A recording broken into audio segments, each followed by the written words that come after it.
بسم اللہ الرحمن الرحیم۔ حضور علیہ الصلوۃ والسلام کی سیرت طیبہ کی شاندار شکل ہمارے سامنے ہے، اور جو حالات اس کے باوجود ہمارے ہیں، کہیں اس وجہ سے تو نہیں کہ وہ دشمنان رسول سے محبت کرتے ہیں اور حضور علیہ الصلوۃ والسلام کی سیرت طیبہ کی راہ کو چھوڑ چکے ہیں۔ مختصراً اس کا جواب یس ہے۔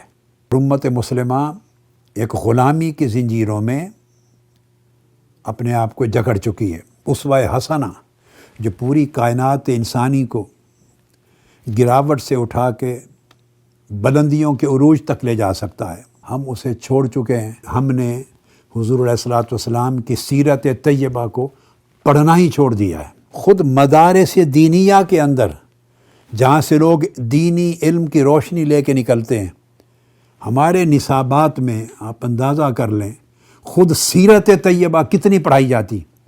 ابھی صدیوں کے بعد نظام المدارس کا مرکز سنبھال کر منہاج القرآن کے تحت میں نے 350 سال کے عرصے کے بعد ایک بڑا ریڈیکل تبدیلی کی ہے اس نصاب میں، اور سیرت طیبہ کی درجنوں کتب مدارس نظامیہ کے نصاب میں شامل کی ہیں۔ جب بچے بچپن میں ہوتے ہیں ان کو سیرت محمدی کا درس کون دیتا ہے، کتنا دیتا ہے؟ ایک زمانے میں جب جنرل ضیاء الحق صاحب کا دور تھا اور میں اسلامک کریکولم کے ڈیولپمنٹ میں ایز اسپیشلسٹ وہ فیڈرل منسٹری آف ایجوکیشن میں ممبر تھا، اور میں نے میری بحث ہوئی کئی بار، ہر سبجیکٹ ڈسکس ہوتا تھا۔ انگلش گریجولی اس کا لیول طلباء کو پڑھانے کے لیے بڑھتا جاتا تھا۔ جب اسلامک سبجیکٹ کی بات آتی تھی تو وہاں بیٹھے ہوئے وہ تمام ذمہ داران جن کے ہاتھ میں نصاب مرتب کرنا ہے وہ رک جاتے تھے۔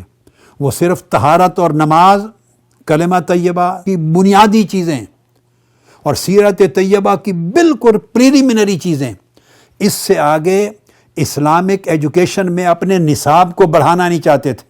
وہ کہتے تھے it is too difficult, it would be too hard for them, اس ایج میں گراسپ نہیں کر سکتے، یہ مشکل ہے، ہم منافق ہیں، ہم دھوکہ کرتے ہیں اللہ اور اس کے رسول سے، دین اسلام سے۔ میں ان سے کہتا تھا کہ کیمسٹری یہاں سے چلی اور 10 سالوں میں بچے پڑھتے پڑھتے یہاں تک پہنچے۔ ہر سبجیکٹ وہ پڑھ سکتے ہیں، جب اسلامی تعلیمات کا وقت آتا ہے تو آپ ان کو طہارت اور نماز روزے سے آگے بڑھانا نہیں چاہتے کہ اس لیے کہ کہیں ان کی زندگی کے معیارات نہ بدل جائیں۔ ہم نے سیرت کو پڑھا کتنا ہے کہ اسے اپنی زندگی میں اپلائی کر سکیں۔